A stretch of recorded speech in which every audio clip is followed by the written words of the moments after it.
This is USMLE QA, USMLE material presented in a question and answer format structured similar to the first aid for the USMLE Step 1 book. Question: what is a frameshift mutation? Answer: a frameshift mutation is a type of genetic mutation that occurs when a DNA sequence is inserted or deleted, causing a shift in the reading frame and altering the amino acid sequence of the resulting protein. Question: what is a splice site mutation? Answer: a splice site mutation is a genetic mutation that occurs in the non-coding regions of a gene, specifically at the sites where introns are removed and exons are joined during RNA splicing. This can alter the final structure of the mRNA and the resulting protein. Question: can you give an example of a frameshift mutation? Answer: an example of a frameshift mutation would be a deletion or insertion of a base pair within a coding region of a gene, which would alter the reading frame and resulting amino acid sequence. This can lead to the production of a truncated or non-functional protein. Question: how do frameshift mutation impact the protein function? Answer: frameshift mutations can have a significant impact on the function of a protein, as they can alter the amino acid sequence, which can change the protein structure and affect its ability to perform its normal functions.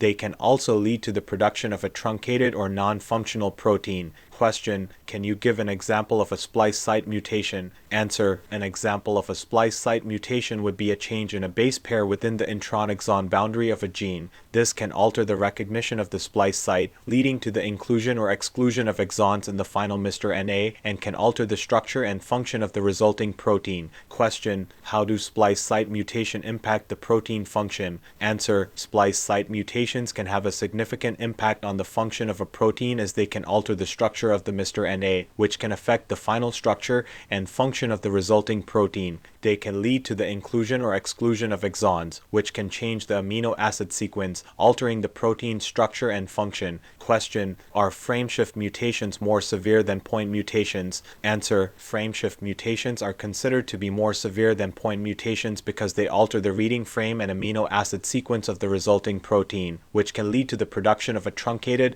or non-functional protein. Point mutations, on the other hand, only change a single base pair and may or may not affect the function of the resulting protein. Question: are splice site mutations more severe than missense mutations? Answer: the severity of a splice site mutation depends on the specific mutation and the gene in which it occurs. Some splice site mutations can lead to the inclusion or exclusion of exons, which can change the amino acid sequence, altering the protein structure and function. Missense mutations, on the other hand, only change a single amino acid in the protein. In some cases, missense mutations may have minimal impact on protein function, while in other cases they can severely affect protein function. Question: are frameshift mutations and splice site mutations inherited or acquired? Answer: both frameshift mutations and splice site mutations can be inherited or acquired. Inherited mutations are passed down from parents to children through the genetic information in sperm and egg cells. Acquired mutations happen at some point during a person's life and are not passed down to children.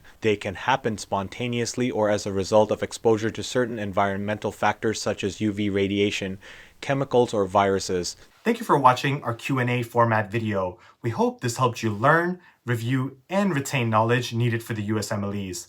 For more information on this topic, check out the link in the description. Now, if you want to take your USMLE prep to the next level, be sure to check out all our courses, which are structured to follow along with the first aid for the USMLE Step 1 book. You can find us at usmleqa.com. And if you're watching this on YouTube, be sure to like and subscribe.